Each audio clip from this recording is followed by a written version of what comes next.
One waltz mistake you don't want to make. You don't want to look like this.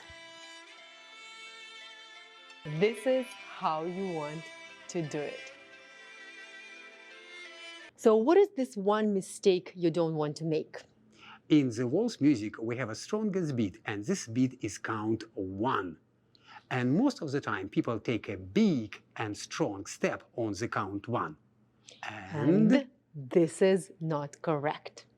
And if we're going to do incorrectly our first step, definitely our second and third step, actually whole entire routine will be off the beats. Now, what we have to do instead, let's do main steps first.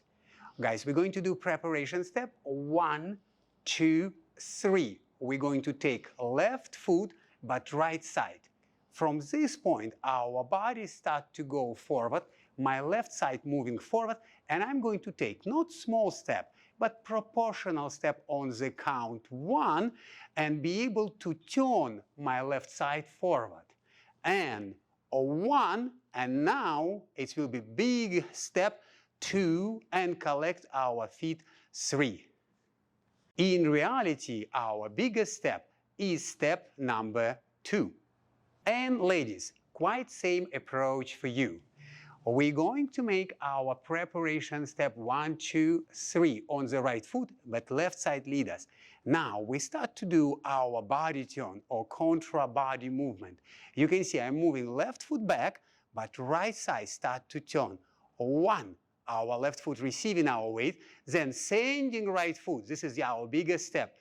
2, and then we collecting our feet on the count 3.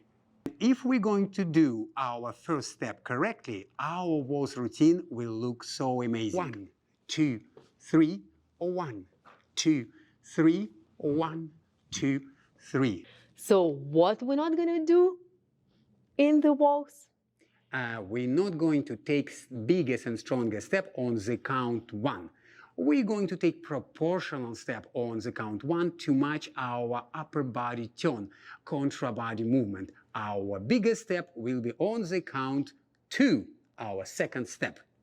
And if you like this video, subscribe to our YouTube channel and don't miss tips on how to dance amazing ballroom.